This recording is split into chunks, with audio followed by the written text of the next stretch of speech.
大家好，我就是吐槽烂片250解说电影人在唬的老车。今天呢，应广大网友的强烈推荐，咱们就来聊聊最近新上的古装奇幻剧《仙台有术》。老实讲，看完这剧的简介吧，让我一下就联想到了3个电视剧。可以说是前面有花千骨，中间有虫子，后面还跟着一个狐珠夫人。反正怎么说呢，这几个剧都离不开一个主题，那就是师徒虐恋。但是如果你要问这几个师徒虐恋哪个拍的好吧，说实话都不咋地。可能相对来说花千骨比那俩剧要强，但是它也没强多些。因为这剧在当时你要考虑到啥呢？就是它原著的小说本来就比较出名，再加上当时古剑奇谭之后，市面上也没有什么仙侠奇幻剧了，而且它这个师徒虐恋的设定在当时来说也比较新颖，而且配角的戏份演的也都比较到位。可能唯一的缺点就是30集能说明白的事儿，硬是拖了50集，最后50集还不算，给你删减完剧情又给你加了8集，所以你就说这剧情我说没注水，你信吗？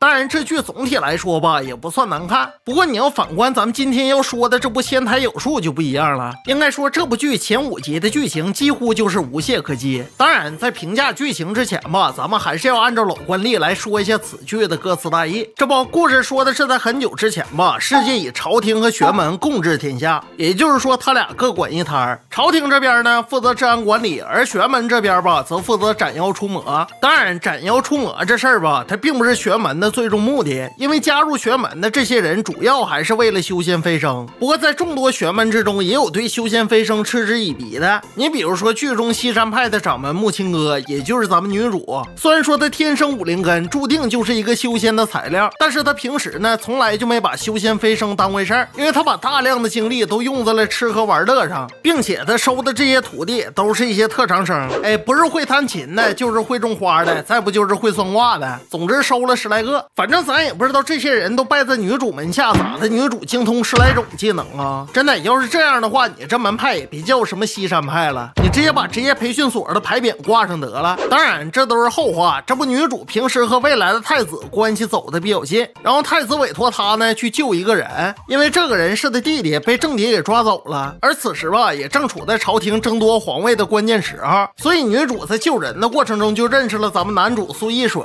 而他呢就是太子正敌的儿子。当然男主这边呢也是一个王子，只不过他是王爷散落在外面的私生子，并且王爷也只是拿他当一个夺得皇位的棋子罢了，而且王爷和他也没有什么亲情，纯粹就是把他当做一个棋子利用。而且这次呢也是王爷让他杀了未来太子的弟弟的。至于王爷为什么利用男主呢，是因为男主也是一个武灵根，属于天生就是练功的材料。可以说这点在男主和女主初次交手的时候，女主就察觉到了，这也是女主执意要收男主为徒的原因。而你要问男主他爸要这武灵根啥用吧，那说的就多了，因为他爸的手里有一滴灵泉。至于这个灵泉是什么东西吧，老车我就不细说了，简单理解你就可以理解成男主他爸现在已经挥刀自宫了，但是他离他争夺的皇位呢还差一个葵花宝典，而男主他爸要是没有男主的话就找不到这个葵花宝典。但是玄门这边吧还都要封印这个葵花宝典，因为这个东西是个邪功，应该说大致就是这么个意思。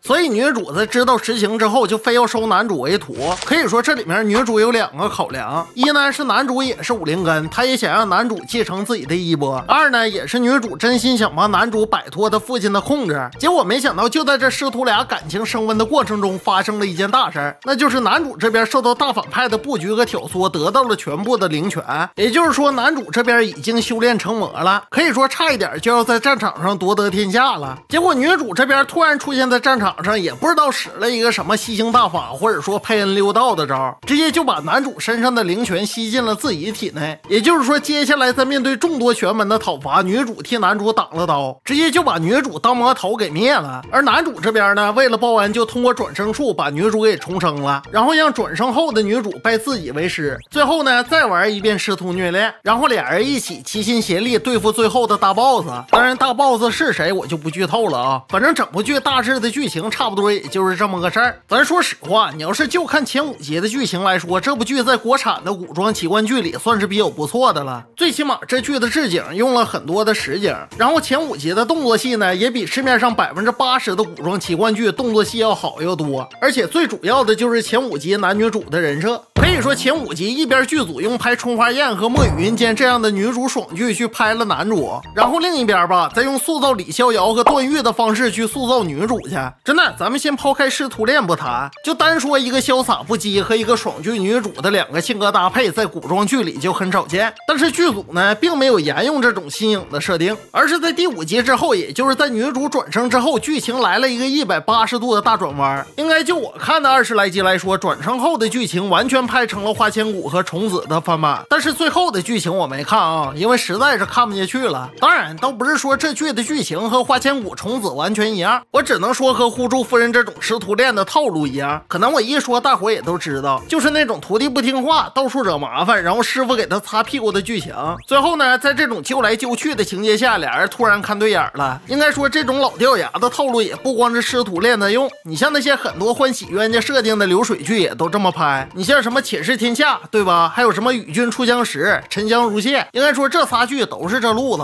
可能唯一不同的就是这仨剧都是平铺直叙的，而仙台有树吧，是一开始就给你来一个高潮，然后直接抓住你的眼球，等剧情到了中期，慢慢就开始水了。当然说了这么多吧，咱最后还是要按照老惯例来说说此剧的优缺点。首先吧，咱们先说这剧的问题。应该说这剧有3个问题都是不可忽视的，而且最后一个问题也是我最忍受不了的。首先，他这剧第一个问题就是啥呢？就是情节注水，剧情特别冗长。真的，就这个问题，咱都不用去特意挑他毛病，我就随便说俩情节，你就能看出来他注水。你比如说，女主到军营里调查案子，结果最后给官兵做魔术。来，你告诉我，就女主做魔术这段情节有啥用？可以说这段情节无论是对主线还是对支线还是男女主的感情线，没有任何的推进作用。还有你比如说12集男主给莫然武治病，人家男主治完病之后都撵太子和莫然武走了，压根就没想在门派里招待他们。结果女主这时冒出来就非要拉着人家喝茶，然后男主是连摔杯子带下逐客令，最后男主甚至都要上手打太子了，这才把他给撵走。来，你就告诉我这段赖着不走的情节有啥用？可以说这些情节完全就是为了水剧情用的。说白了，男主好不好也用不着你女主说呀，你得让观众自己去体会。可以说这都是一些总看剧和不总看剧的人都能看出来的水分。如果说你要让我总结这剧情的话，也就是25集。而至于这剧第2个问题吧，就是感情线缺乏合理的铺垫。你想想，这剧女师男徒的感情培养只用了前5集的时间来铺垫，而后面20集的剧情几乎都是男主报恩在培养女主。也就是说，前面师徒俩感情线的戏份铺垫的太少，以至于女主献祭的莫名其妙，当然也不属于莫名其妙，就是说动机不够。而后面呢，你又用浓墨重彩的方式去渲染男主培养女主的戏份，这说白了不就是本末倒置的剧情吗？这就好比什么呢？这就好比小说里的哪吒，前面大闹东海水淹陈塘关的事儿你一笔带过，最后哪吒追杀李靖的事儿你花了20集。说白了，这剧情不就是这逻辑吗？也就是说，你不把音掰扯明白，你果你也说不好。而这剧最后一个问题呢，就是世界观它编的特别敷衍。真事儿，全剧你别看他讲什么修仙啥的，反正这里面我没看见一个人是为了修仙努力练功的。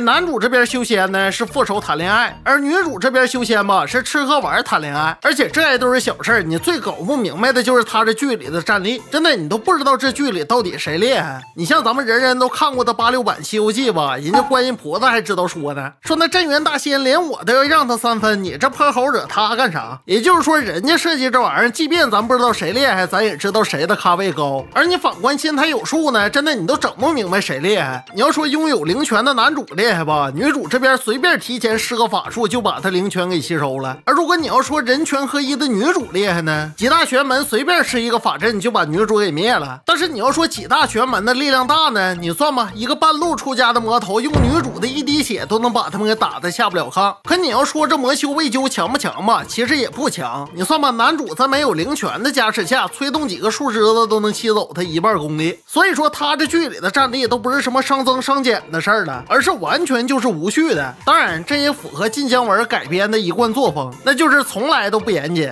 可能老车说这话吧有点过于武断，因为毕竟这剧的原著我也没看过。但是你要按照以往晋江文改编的电视剧来看吧，确实10个有8个都不严谨的。而且他这剧里的反派呢，工具人的属性也特别重，就是设计出那反派完全就是为了阻挠男女主的，就是干事没有一点脑子和信念。不信你看人家《仙剑奇侠传》里的拜月教主，你再看看《永夜星河》里的水妖王，可以说人家反派人物设计的都特别饱满，没有一点脸谱化的趋势。最主要的是这剧里还有我4个不知道。你要说女主的妹妹换脸没人认识吧，我承认，但是女主不换脸都没人认识，我确实理解不了。你说这玩意儿到底是他这个剧本不适合一个女主演呢，还是他前5集不舍得换演员呢？因为你这么演指定出戏呀。真的，你要说长相思吧，你装个男的我都可以理解，但这么改我确实理解不了。说实话，如果不看剧情的话，相比来说花禁令改的比较合理。还有男主一开始的随从是从哪儿来的你也不知道，反正我看了接近30集也没解释这事儿。还有女主为什么只收男徒不收女徒，而男主这边什么都收你也不知道。还有为什么他这里头一个修仙的门派徒弟还能给师傅相亲你也不知道。可能呢是老车的阅片能力也有限，反正自打有奇幻剧这个类型以来，我就没看过这种桥段，甚至金庸、古龙、梁羽生的武侠剧里我也没见过。当然咱话要说回来，这剧倒也不是说一无是处，你要说优点呢，也有3个优点。首先第一点我前面也说了，就是这剧的置景还算不错，最起码它用了大量的实景，